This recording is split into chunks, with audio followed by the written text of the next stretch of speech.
welcome back to the channel. Been a little bit and a lot's happened. I mean, I think it's been only 3 days since we've done a video, but Bitcoin went down to 25K, which happened to be our target. I mean, I'm not gonna toot my own horn too much, but if you watch the last video, and you know, it was a long video, maybe 40, 50 minutes or something like that, but we kind of called everything perfectly as far as where it is now. Let's see if the same thing happens this time. But anyways, make sure you like, make sure you follow. The plan for today is very simple. I want to talk about Luna a little bit. We'll keep it real short. And then after that, I want to go and look at the Bitcoin chart, look at the EGLD chart. And I'd also like to take a very brief look at the exchange information. And we'll try to keep this pretty quick because we went over a lot in the last video. So if you want my extended thoughts on everything, sit down, like it's like a podcast basically of TA. So just go to my videos and check it out. You'll probably enjoy it. Okay. Now, first thing that so hang on, like, subscribe, follow on Twitter, link description. You got all of it. Thank you for joining me. Let's get started. Okay. So pretty much what we are going to talk about first is what happened with Luna. And I want to show you a couple of quotes from Mr. CZ. All right, CZ is the guy who is the CEO of Binance. So he says, I'm very disappointed with how Luna UST incident was handled or not handled by the Terra team. We requested their team to restore the network, burn the extra minted Luna, and recover the USD peg. So far, we have not gotten any positive response or much at all. Now, keep in mind, this was yesterday morning. A lot has happened since then. It's been over 24 hours. So I'll kind of give you a brief update on what's going on right now, right after this. He also says, some of our users, unaware of the large amounts of newly minted Luna outside of the exchange, started to buy Luna again, without understanding that as soon as deposits are allowed, the price will likely crash further. Due to these significant risks, we suspended trading. Now, trading's resumed already, but this is really important because we need to understand why big exchanges do these types of things, right? Because that's kind of a centralized authority that is controlling the exchange. So we need to understand why is that happening. What he's saying here is that when they suspended trading, it was done because Luna was hyperinflating. The supply was just radically increasing, which means that all the holders were being diluted.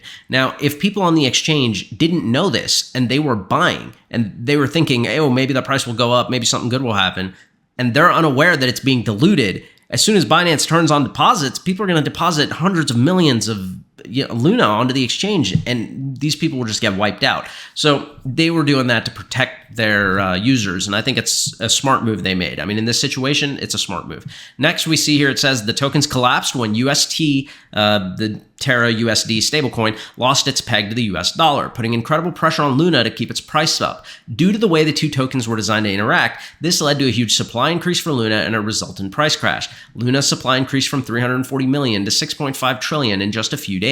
At the same time, its price crashed from $60 to the fraction of a cent. So this was hyperinflation, and essentially, just to give you in a very small nutshell why this happened, because it is an algorithmic stablecoin. It's supposed to hold its value without actually having that full reserve behind it. So it had like a few $1 billion in a Bitcoin reserve, and it had a whole bunch. I don't know exactly what the market cap of Terra was at the time exactly, but it had a large market cap in Luna as well. So and a lot of that Luna was staked. So pretty much what's happening is it's using the Bitcoin reserves if absolutely necessary and transactions with Luna in order to maintain its peg.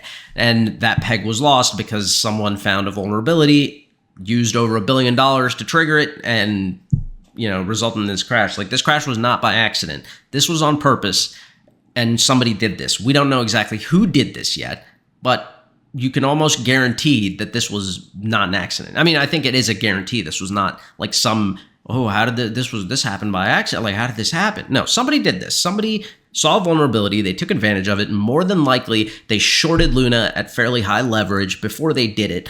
And then they made a ton of money by that short. That's what I would guess, but you never know. I don't have any proof. But that's pretty much what happened with Luna.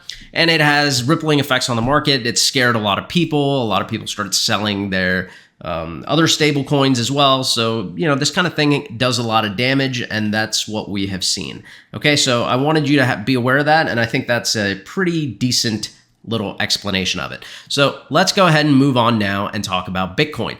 Now with Bitcoin, the chart is looking kind of crazy, to be honest with you. It's not looking great yet. I'll be honest. That's what I'm looking at. But In the last video, we talked about this, right? If we lose this support here, this support was pretty important. We're going to zoom in a minute. This is the weekly chart. We'll zoom in so you can see it better. But if we lost this support, I told you that it's very likely that on this weekly, and honestly, if you look on the monthly too, you know, I mentioned this one as well, but if you look at the weekly, what I said was that it's very likely that we hit this moving average and then wick below it. You know, we wick below it to about 25K. That was my target. And I think it was like 25.7 was my exact target or something like that. But we got very close. That's exactly what happened. And then we recovered. And I said here that if we did recover, that's when it's going to be really important. So this is the important part. All right. Now, if we look at the monthly candle, you see the same thing. We came down and we touched this moving average. One thing that's good about this is that the last time we touched this moving average was the March 2020 crash. And from there, well, that was the bottom, right? From there, we had the massive bull market. So is it possible that now we're going to put in that massive bull market next? Like we could even go a little further down to 24, 23, but are we going to see something like that taking us up to, you know, 140,000, 90,000, whatever it is by the end of 2023 into 2024 when the next halving is. So that's kind of what I'm expecting to happen. I think that it's going to be something like that. I don't know if it's going to be that parabolic, but I feel like that's what's going to occur. I think we're going to bottom out here, but we don't know if we're done bottoming out. So let's talk about that a bit more. We'll go over to the daily now. Now on the daily chart, you can really get a good idea of what happened here, right? We hit this resistance zone. We got it was a support zone at the time. We hit that support zone. We got support there for a day. We wicked back up. We hit our resistance on the regression line, and then we started dropping again. We fell on this daily candle. Then we hit resistance on this and turned this into resistance. So this went from support to resistance, the 30 to 31.5K area. And now we actually dropped well below it. We wicked down. Now we're back up here and we're still getting resistance. This is not really good. I don't like to see that we're getting so much resistance at 30K because what you really want to see is people wanting to buy up this area. And we're seeing that there's a lot of accumulation, and on the daily, in a way, you are kind of seeing the MACD starting to flip. It's not long enough to confirm, but you see these little, oh, sorry, I don't know why I made it smaller, but you see these white bars here at the bottom. That's the MACD starting to flip. That's telling us the momentum might be shifting. Now, if the momentum might be shifting, what you're really looking for on the MACD is you're looking for this blue moving average to cross over the orange. If that blue crosses over the orange, well, that's basically a bullish cross on the MACD. That's telling you that momentum is shifting up. We're looking to see that. We also see on the daily that the RSI is incredibly oversold. It's sitting at 26 right now, so it's below the 30 level. Very, very oversold right here. On-chain metrics match that as well, so we'll take a look at those as well. And the interesting thing right now is that we're actually, right now we've dropped from 29K to 28, you know, like 29,700 to 28,800. So we've gone down like almost $1,000 today. What's interesting about this though is that it's on relatively low volume compared to what else has been happening. So right now you see that the sell volume really peaked on the 11th and 12th. On the 13th, the sell volume dissipated. You started to lose a lot of that sell volume, and you actually saw that buy pressure overtook the sell pressure. Today, you are seeing sell volume in the morning, but the sell volume is still very low. The day has just started. So there's no reason to believe that you're not going to end the day with a green volume candle being up higher, people buying this up. There's just no way to know. If we have another phase like this where it turns into a sell-off, well, then I think it's very likely that we drop and we go down to like the $24,000 level. We could go a little bit lower than that. If we zoom out here and we look at the daily, what you end up seeing is that we have the chart itself, like, so TradingView itself is turning this into, is showing us where we have a support level based on volume, right? So if I come here and turn on the VPVR, what you see here is that we have a support level sitting at 22,000. So there is a possibility that we drop down and we lose this this regression channel, and then we hit that 22K mark. And I'm actually going to be adjusting these regression channels. I need to make some edits to my algorithm because I'm trying to create code for it. And these will become a little bit more accurate, but that's roughly the numbers that I'm looking at, anywhere from 24 to 22 on a drop.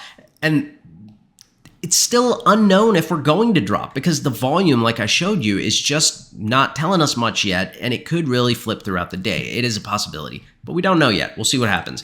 Now we're going to go down to the 4-hour chart and take a look at it a little bit closer. The thing I don't like on the 4-hour chart that still looks bearish is that when you're in like a bullish momentum phase, you are going above the blue moving average, right? Your 20 exponential moving average, you're going above it and you're kind of riding that moving average. So if I zoom in here, you can take a look and you can see that when things are going good, you're going above that moving average, right? When you're moving down, you're usually below the blue moving average.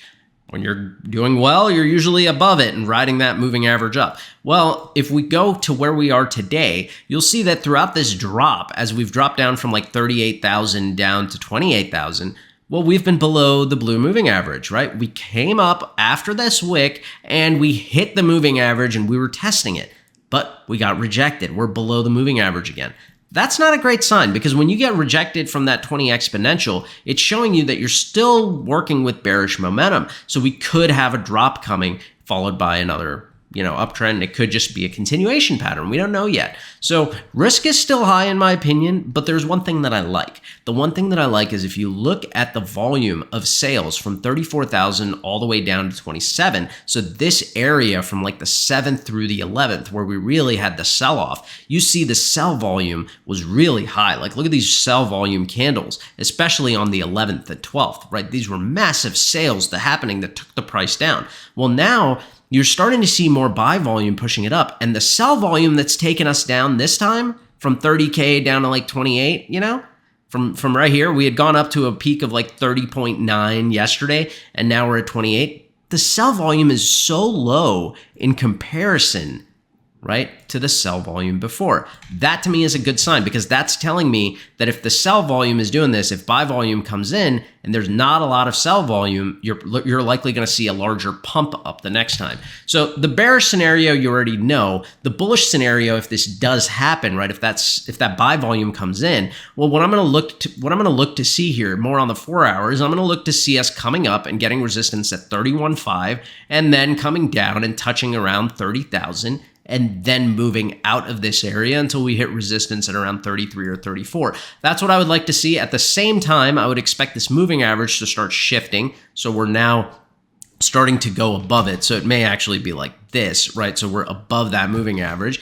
This moving average also I want to see turning. I want to see all these moving averages on the 4 hours start turning. If they start turning and going back into that uptrend, then we may be getting close to putting in some golden crosses and really cementing an uptrend. Right now, uptrend not cemented. So my targets are very, very simple for the upside. We got to beat 30K first. That's the first hurdle. We got to get above this 20 exponential moving average on the 4 hour chart. And this moving average is sitting at 29.8. So we got to break that. We got to break 30K. That's key. We got to be in this zone from 30 to 31.5.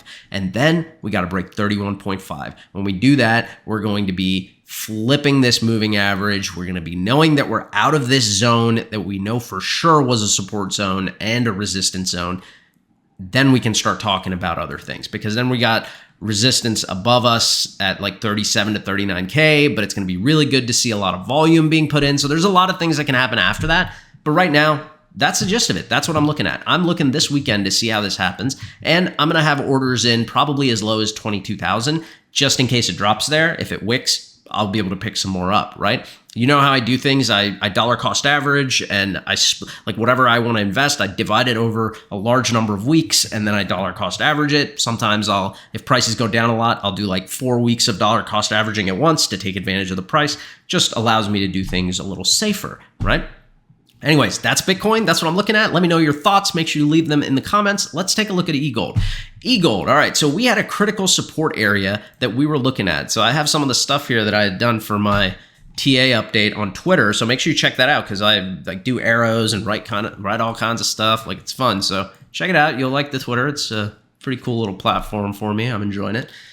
But this is what we're seeing with EGLD, all right? We're looking at the daily chart, but let's zoom out, all right? I want to look at the weekly first. So if we look at the weekly chart, what you can really see here is that our critical support zone was $77 to $87. We hit the zone, we wicked below it, and we got the support that we were looking for. Nothing confirmed yet because we need to see how Bitcoin is going to lead the market. The other thing that I like about EGLD right now is that, okay, check this out. This is Bitcoin, all right? This is actually a pretty interesting thing that many people aren't really going to care about, but I think it's interesting. So if you look here with Bitcoin, we had these peaks, right? And we have fallen below these things. We have set a lower low. That's never really a good sign because we've broken the uptrend that we had going. Like this was the uptrend right here, right? It was basically that. We can actually make it a little bit like that was the uptrend. We've broken that very clearly. Well, let's go to EGLD. Okay. On EGLD, if we look at the same thing and we do the same kind of line, right? Same type of time frame. Well, if we look at that, we basically wicked below the uptrend and we have held it. So we have held a very long-term uptrend on the EGLD chart. That is a very important thing. It's a very, very important thing that not a lot of people are mentioning. I don't know if you mentioned it on Twitter and you're another analyst, I apologize. Maybe you did. But I think that's super important because it's really showing us that in terms of a macro footprint, Elrond's chart is doing pretty well. It's doing quite good. And a lot of the problems that have plagued other chains have not plagued Elrond. Right? The biggest problem we had on Elrond was like how the ride listing went, but the team took care of that really well. Like it fostered, I think, a lot of respect for how the team did it. And even the people that were responsible, I think really stepped up and took responsibility as much as they could. So that's a good thing. Like I was very impressed with the guys that, the guys that did it and then came back and really tried to right their wrongs. Very impressive. I have massive respect for them for doing that. Now, these kind of things, if a community is doing them to foster, trust, that's very, very valuable in a community. You have to have trust of your community members. And then on top of that, you have to have a product that is worth using. Well, the NFTs are amazing. Like you have great teams. And then on top of that, you have a great mobile app. It makes life a lot easier. You have a great DEX. Right? The DEX needs some work. We need some utility changes. We need some critical thinking. We need some, we need some ingenuity to make things different than other chains. We don't want tokens that have no utility and don't have any value. We want there to be a reason that you want to accumulate these, not just chasing tokens, right? Most staking on other DEXs is all about just chasing tokens. You invest money, you stake it, and you're chasing more money. But if that money's getting diluted and there's no utility, there's no point in it. So we need to get past that. We need to figure out how do we take the amazing community and architecture that the community that's kind of grown on its own, the architecture that's been built by the Elrond team, the blockchain that's running so nicely. How do we take it and fix this problem that's been plaguing other chains? They do that, and I'm telling you, Elrond will really, really just take off, in my opinion. You start having a lot of utility, then people come, they don't leave, and they recommend people, and there's a lot of trust. So anyways, that's just about the community, I think, and the project. I think you can do very well. But going back to the chart, we have held this major uptrend. I think that's really important. It is a macro item that you kind of need to keep an eye on because it does matter that we hold it. You know what I mean? I don't want to see us lose this uptrend. Now, the cool thing about it is you actually can look at the uptrend like this. So if you look at the uptrend like this, that's really what we don't want to lose. And that's showing you that we have a lot of room to move up. I mean, there's no reason that Elrond cannot trade like this, for the next few months and start working its way up until we have a major bullish move. It might be a while until we really go back to those old prices above 250, 400 based on where we are now. Everything could turn around very quickly, but if it consolidates like that and moves up, that's a lot of time for adoption to come in. You don't really just want the price to go up by traders and the community not grow and more people not come in. And that's really what gives value to DeFi projects, in my opinion. You have to have that combination of community, of people wanting to be a part of it, of people trusting the people who run it. And then you have to have a good product too. Like all those things matter. So anyways, I think this is pretty interesting. We're going to go and zoom in a little bit because now we got to look at the short term and really see what we think might happen in the immediate timeframes. So first thing, the most important thing on the daily, I mean, it's pretty clear, but I'm just going to show you here. Okay, this zone here is the $77 through $87 zone. Okay, these purple lines. So actually, you know what? Sorry, let me zoom out a little bit so you can see it better. So that's the critical support, 77 to 87, and we are right now getting resistance on the top of it. We have done better than Bitcoin in the sense that we have not lost our critical support zone. We're not getting resistance on it. We're inside it. So what we really want to see is we want to see that we either stay in this zone and get support on it, or we break above it and flip it. So if we're able to break like above $90 and then we flip $87 into support, that's a really good sign to me that we're going to start working our way back up to 100 to 120 and start coming back to this resistance zone. So we actually got to change this. This is not a support zone anymore. Now, this is a resistance zone. So we can really expect a lot of resistance between 120 to 140. We'll probably get a bunch of resistance at 100 also, just because it's a nice even number, and people are probably going to have sell orders there. So keep those in mind. Those are my upwards numbers. If we start moving up, obviously first we need to flip 87 to support, then we need to break 100, and then we need to start working our way into this resistance channel. More than likely, if Elrond makes a move up, you're going to see it trade within this range unless something happens that causes it to just God candle up. And that could happen, Elrond is a relatively small market cap coin. So if you have massive investment come in for any reason, like Grayscale decides to start accumulating, then I think the price will rise rapidly just because it's going to be difficult for, as the supply starts leaving, since it's a limited supply asset, it's going to be very easy for people to say, I'm not selling for this price, right? And the price will go up. The sellers just won't sell at low prices. So keep that in mind too. As far as the daily goes, otherwise, we've come down here and we have touched a bottom. So if you notice here, when we hit the last bottom at our previous zone, that was at about 20 on the RSI. If we zoom out further, you'll see that previously when the price was really, really low, that was also kind of a bottom area. So this has been an area that we know has been a bottom before. And honestly, I think that it's very likely that this could be a bottom again. So if that RSI level is the bottom, then we may have already touched it, and we might be starting to see a recovery like we saw here starting to happen here. So keep that in mind. Very, very important to see how it plays out. We go to the 4-hour chart now, and you can really see the resistance that we're facing. And you can also see the fact that we are hitting resistance on that 20 exponential moving on the 4-hour. That's when this starts looking a lot like Bitcoin, right? We need to break above that 20 exponential moving average. We need to flip it, and we need to start moving up. The good thing, though, is that the sell volume that we have been seeing is not that high. Same thing with Bitcoin. It looks like the sellers are starting to get exhausted. We don't know if they're going to get scared again and come in and start flooding the market.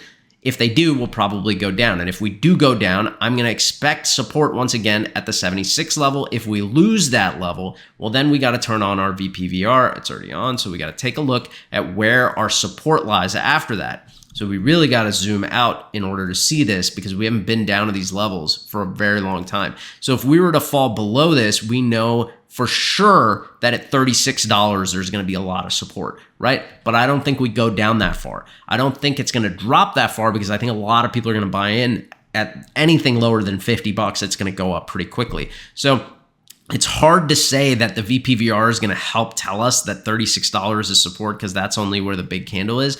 I think what we really have to do is just take a look at what we think are going to be valid support targets. And to be honest with you, a lot of that is going to be guesstimating at this point. There's not a lot on the chart that can help us with that. But if we lose this level, I'm going to say that maybe maximum we can hit $40, because $40 we did have some trading back in January of 2021. It's a possibility.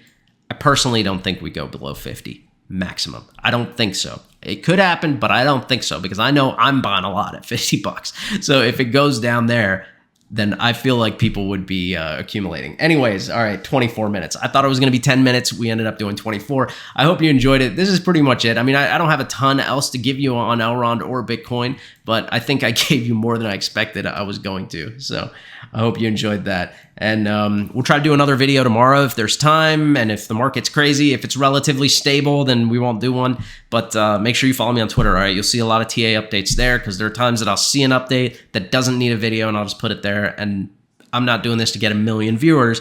I'm just doing it because I enjoy it. So you may not see videos from me all the time. Either way, I appreciate you. Keep your cool. Don't gamble.